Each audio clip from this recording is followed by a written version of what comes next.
Welcome to Mom and Mind, a podcast about maternal mental health, discussing conception, pregnancy, birth, and postpartum. Real stories from moms and family members who have made it from struggling to wellness, and interviews with experts and advocates who work for moms and families to get the help they need. This podcast is meant to offer information and awareness and is not a replacement for treatment by a professional or professional training. This episode touches on topics that may be sensitive for some listeners. Hi, welcome back to Mom and Mind. I'm your host, Dr. Kat. In this episode, we're talking with Lindsay Gibson. She is a motivational speaker, writer, doula, trauma yoga instructor, birth psychology specialist, and joy restoration health coach for mamas. She wears quite a few hats, and she has a lot of projects going on that help moms. But what she's going to be specifically talking about today is her personal story. And it's a personal story of intense pain and trauma at an early age, all the way to healing and joy now.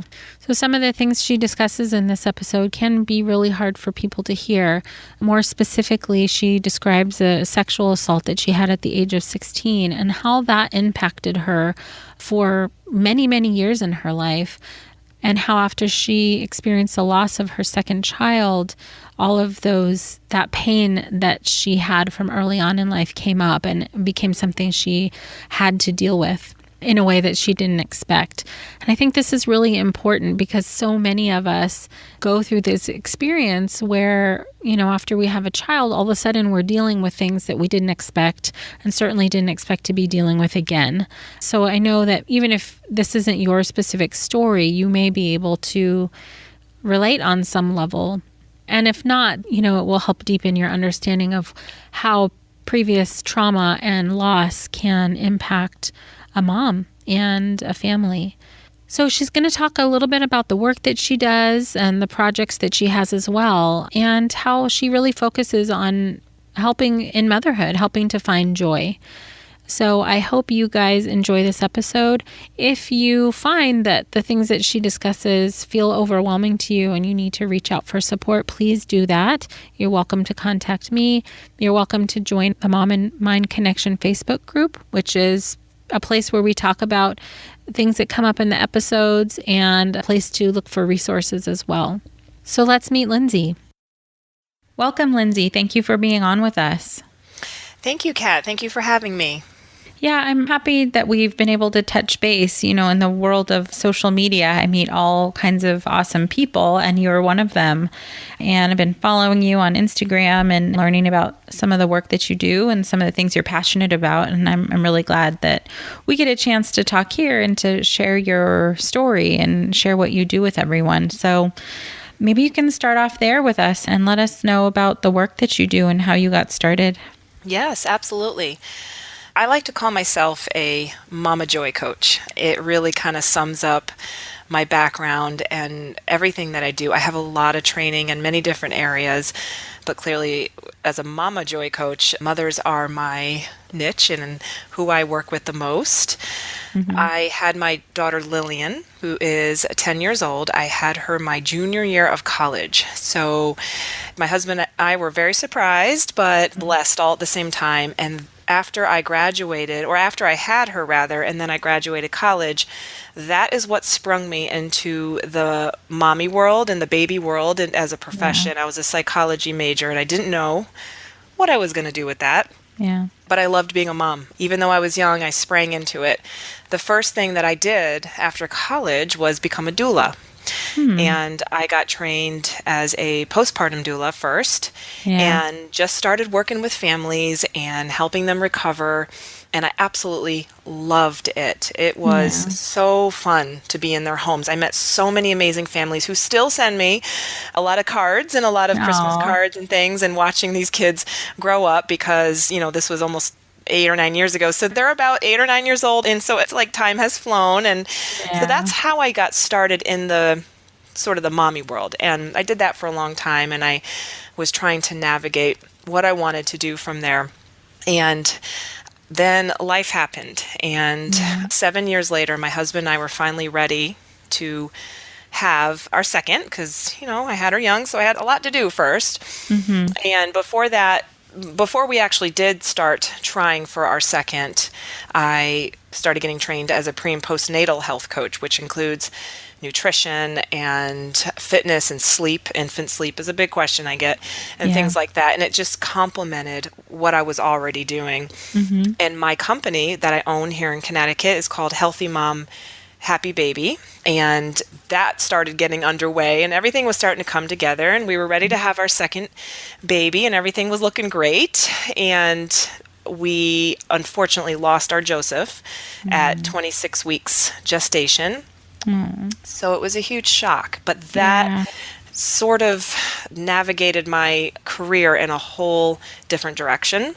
And so that's where the term Mama Joy Coach has come from, because from there, through my recovery and through everything, I started helping mothers in a deeper way. Started doing a lot of postpartum recovery groups, but with just, again, with more depth. I get a lot of mothers who are suffering with postpartum depression and child loss. And so I started helping in that area, became a baby loss doula. So it sort of made my company kind of specialize. And my company is run with my mother. She is the co-owner and the co-founder of the company, which is a nice little thing that we have going on. She has her area and I have my area that we do. So that's kind of the timeline on how everything has gotten me to where I am now. I'm also a motivational speaker and writer. So I am working on my first book, which is going to be a memoir about everything that I've been through. That's a lot. So that's kind of how I've gotten to where I am now.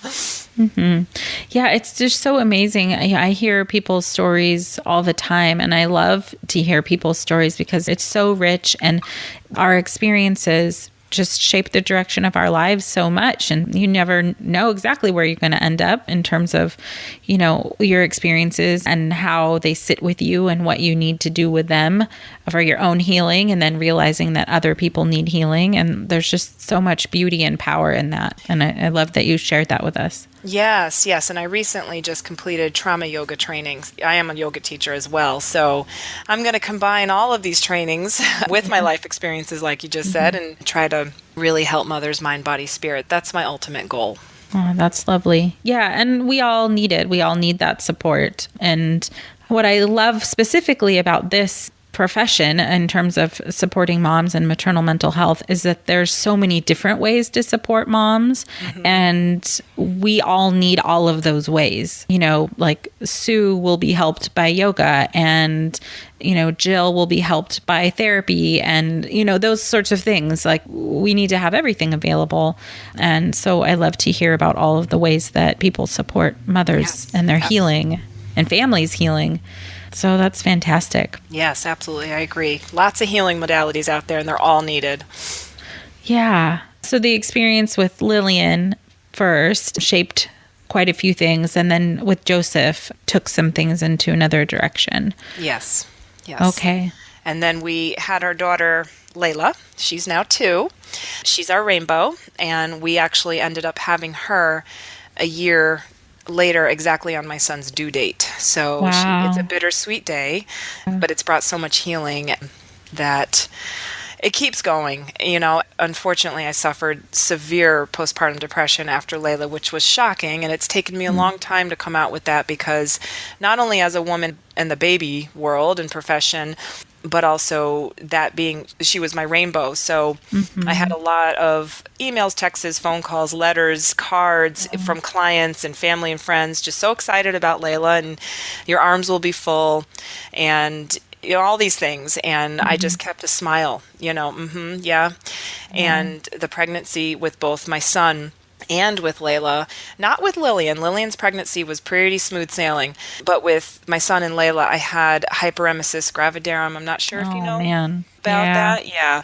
I know it comes on different levels with everybody, but I had it pretty bad. And so for listeners who don't know what that is, that's like nauseousness and throwing up. It could be constantly. It could be like never ending daily throughout the whole pregnancy or some part.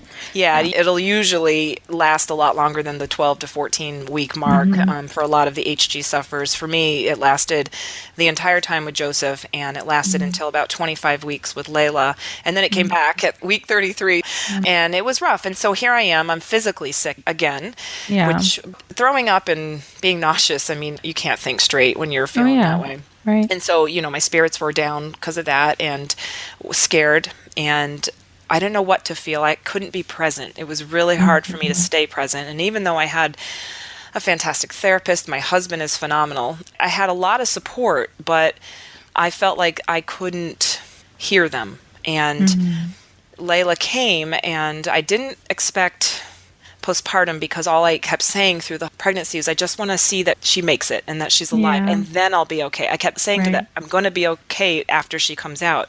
It didn't end up that way. So... Right. Thank you for sharing that, because, parents who have suffered a loss, I mean, if they are trying again, it can be a really anxiety producing period of time. You're just hoping and praying and trying to get through that your baby survives. And that idea to hold on is sometimes, what gets you through, especially if you have like a medical complication like you had, with throwing up all of the time and feeling sick. And wow, that letdown, that disappointment of not feeling how you really needed and wanted to feel. Yeah, I was afraid of being judged. I always looked at a lot of my clients as trying to be their main support and getting them through everything that they went through. And I didn't want to look bad, I guess. I didn't want them to think that I couldn't help their friends, because I get a lot of referrals and things like that. And I didn't want to look weak because I didn't want to fall, and I was afraid to fall. But falling is what has gotten me through this, and falling and surrendering is what has brought the healing. But I didn't see it back then. I was very scared, very, very scared. Yeah, right. Wow. Oh, goodness. I'm sure there are mothers and families kind of nodding their heads all over the place listening to you right now, just in being able to identify with your experience. That feeling of wanting to and needing to hold on and, keep as much together as possible is just so true. Yeah, I couldn't see the joy. I didn't think there would be joy. I was just stuck on, let's just get her here. I want her here alive. I don't want to be scared anymore. So that's what I was stuck on, but I couldn't see any joy. I couldn't be present, and I wasn't present for my older daughter, and she was definitely keeping note of everything, and God bless her strength. Oh my gosh. Oh. Yeah. Wow. Yeah. I think that's important to note too, is that people assume that if you have support that you'll be okay, and it does help, and feel a lot worse if you don't have support. But this idea that these things only happen to certain people is untrue. It can happen to all of us. Yes. And that's why it's so important to share this story and other people's stories, so that we can learn and kind of know what to look out for and what to prepare for. Right. Yes. Not that it will happen. Right. Not that everyone will feel depressed or anxious, but that it's a possibility and there's something you can do about it. Yeah, I mean, we all have different backgrounds and stories and experiences, and we all heal differently too. So, what worked for me may not always work for somebody else. And so, yeah, we're all different. All moms are different. And how we get to the point of motherhood is different too. So, yeah. Absolutely. And that's all good. It's all okay. Yeah. So all of these things have really shaped your work. And what prompted you to want to write a book? Well, I unfortunately, we don't have to go into too much detail, but it just gives you an idea, and everybody listening, a little bit more in depth of what I've gone through. But at 16 years old, I fell victim to a violent attack against me. I was raped, and it was attempted murder. But no. I am here. I'm escaped, so I'm here, obviously. Yeah. And that's a huge part of my past. And it's a huge part of my past that put me in the dark. So I stayed in the dark for a very, very long time. And then I had my daughter, and she kind of grounded me, anchored me, I guess, a little bit. And I just loved being a mom. It took my focus away from the trauma, but I really wasn't focusing on myself still.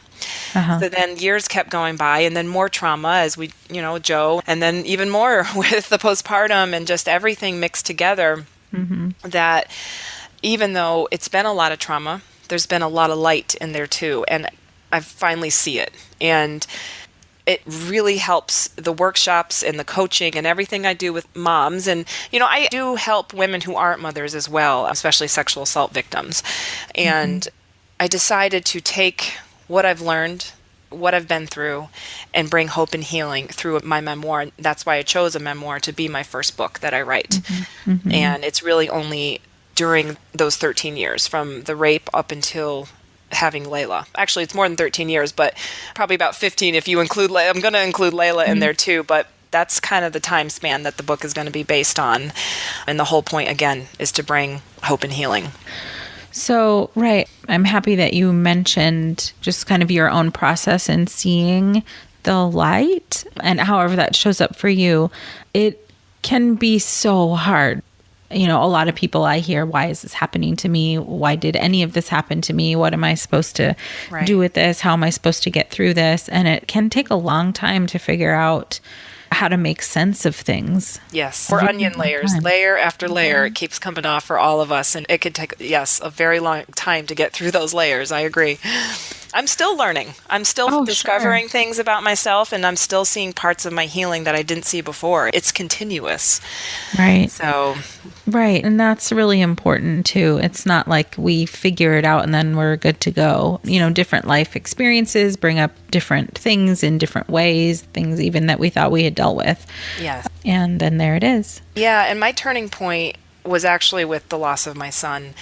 I was able to go into denial after the rape. I was able to block it out, and that's how I got through it at the time, and sort of just put it in a different compartment in my brain and live that way because it was so shocking, and especially being so young, I couldn't filter all of that. No. And I was able to do that for that experience, but when I lost Joe, I can't deny that, and no mother can, that you love your child. And so I couldn't deny what happened. For me personally, I couldn't do it. And that sort of broke my heart, but then my heart stayed open for deep healing to finally happen. And not that, of course, do I want my son here? People ask me that. Absolutely. Even though I've learned so much, yes, of course. Every time I see a 3-year-old little boy, I still get triggered. But at the same time, I've learned so much about myself since then that, it's so deep, the kind of healing that came with, but that's just my story. That's just my personal, so I'm dealing with grieving over him, but then healing myself all at the same time. So it's been a lot of work. Yeah. So what are some of the ways that you've found healing through this?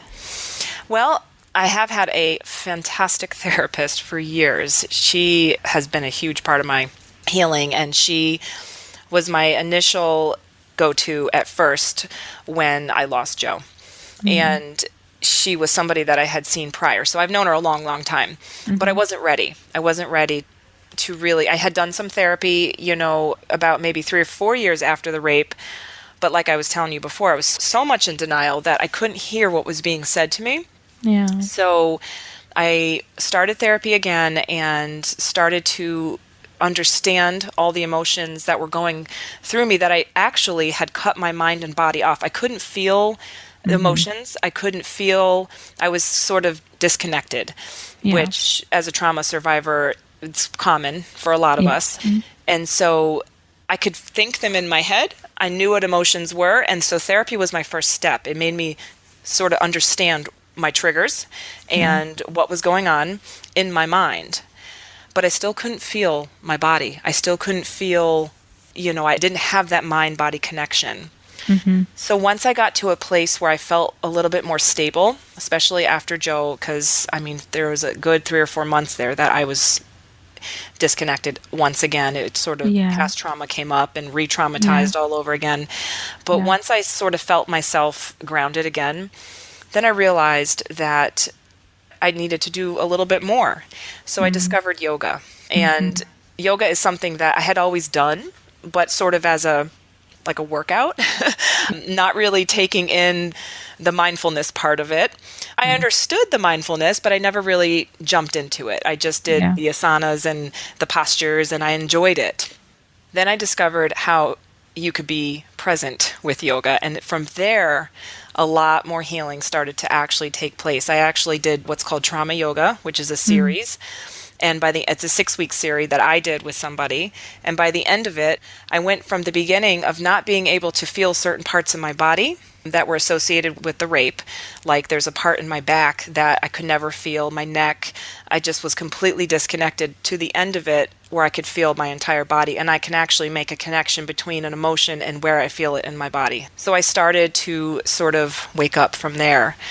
And after that series was completed, I actually also sought some spiritual counseling and spiritual coaching from somebody. So that was another piece that I added to it. But I continued the yoga, and I did my own practice and really started studying it more and more.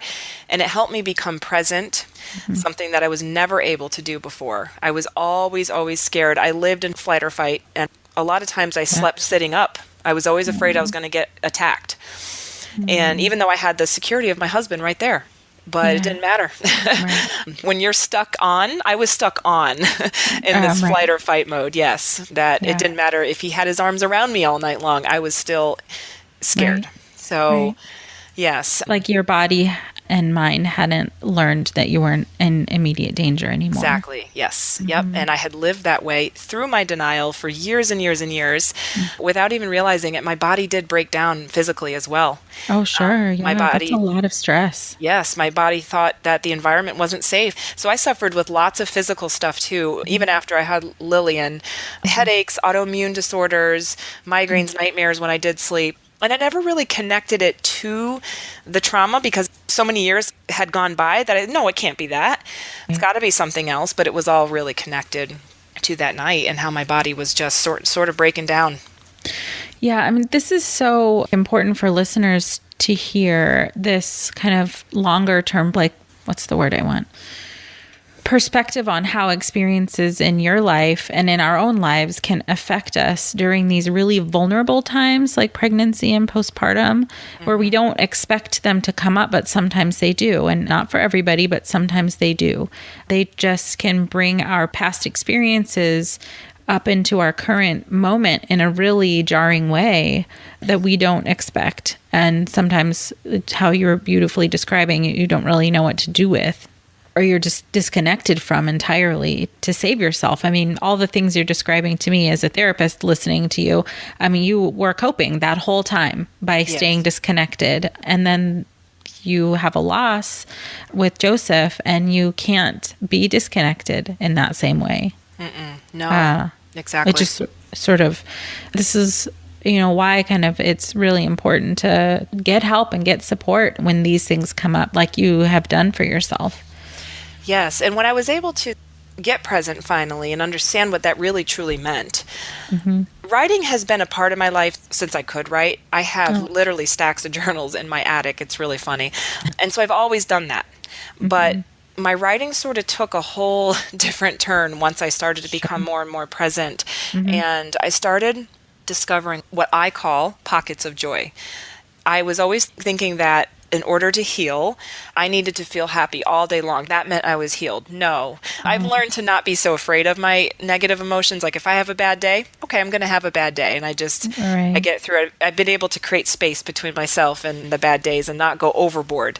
But I have learned through staying present and my practice of yoga and finding just a few pockets of joy. And that's what I tell my mothers who I'm sitting in front of doing the Mama Joy workshops, is that it's those little small moments that you will remember, and that's all you need. You don't need to make your whole day, because nobody's going to have absolutely perfect days every single day. That's just not possible, no matter what you've gone through.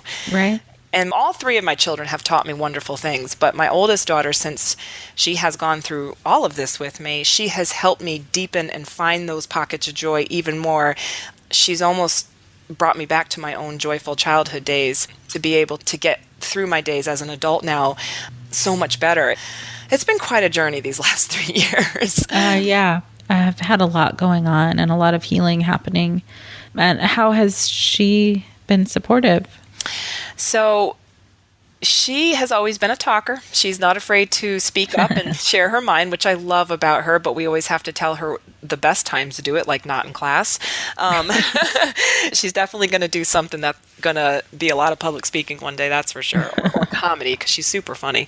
But she has helped me sort of like reconnect a part of myself that stays present so I can find that steady flow of joy, by either making me laugh, or one day she said to me when I was kind of zoning out, and she came up in front of me and she said, "Mom, I want to say something." And I said, "What do you want to say, Lillian?" And she said, first of all, she said, "You're fantastic." And I was like, "Oh, thank you, Lily." And she said, "No, I really want you to know that I have watched you change and evolve since I've been a little girl. And ever since I was a little girl, all I wanted was for you to experience the joy of life that I was experiencing every day. But I could see that you were not happy even as a little girl. And that's all we kids want. We just want our parents to be happy." And I said, "Oh my God." She said, "Mom, it's like a birthright. We're born happy. You need to get back to that joy. And that's what you teach moms." And she said, "But I just want you to know that you are doing it." And I was like, oh, I nearly dropped my mug of tea. Yeah. I couldn't even believe what happened and came out of her mouth. She said, "You don't need to create these huge events and these huge things to make me happy, to make Daddy happy, or to make you happy." She said, "Just stay present and let's enjoy these days together, the little things, even if we're just giggling and laughing." I said, "Oh my God, Lillian, you're so right." So amazing. Yeah. And so she now, ever since that conversation, every time we are laughing, if she sees me giggling with her sister or with her, she'll point it out. And then I write it down. She's assisting me with my writing because I like to keep like a gratitude journal and it just helps me. But, she just said, like, "Now, Mom, right now, this is a good time to be present and notice it." And I said, "Oh my God."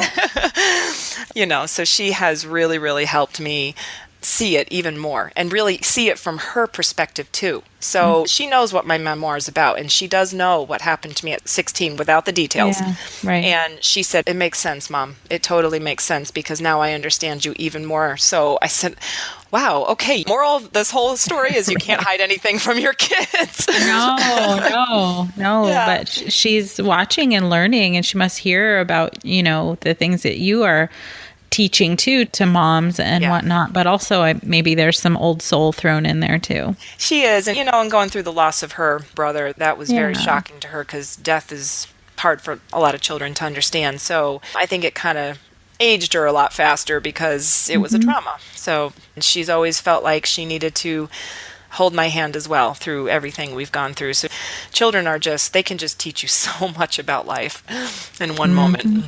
Oh, yeah. That's amazing. Oh, that's a beautiful story. I'm sure that's not the only amazing thing she said, but kids say kids can come and be that reflection that we need sometimes and kind of really pull you into the moment. And that's a beautiful example of that. Yeah.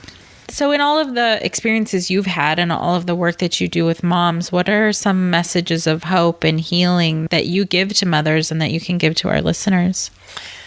Well, like I say to all of my moms, your joy is always there. No matter what you've gone through, your joy is like the sky. It's always there. It's constant. What we go through is the clouds. It's going to come and it's going to go and it's going to come again and it's going to go again.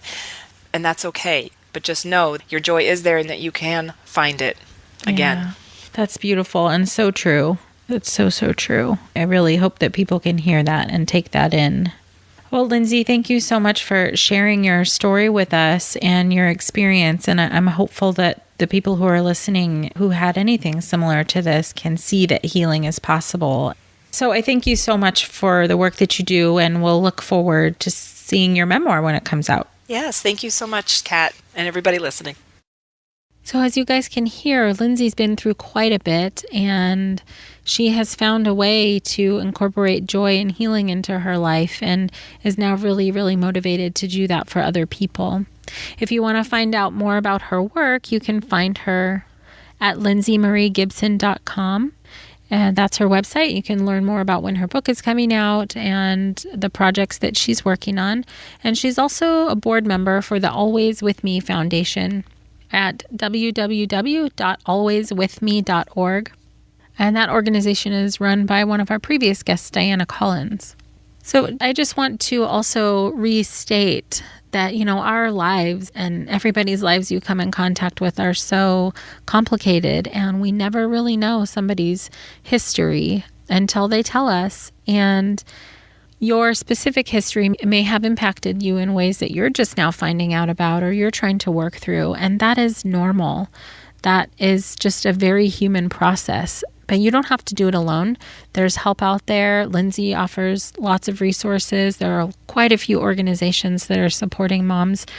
And you can find a lot of those in this podcast or at www.momandmind.com on our podcast website. Just really want you guys to know that we are reiterating this all the time, that healing is possible and you are definitely not alone. And so thank you so much for listening, and until next time. Thank you for joining us today. If you or someone you know is having a hard time, help is available.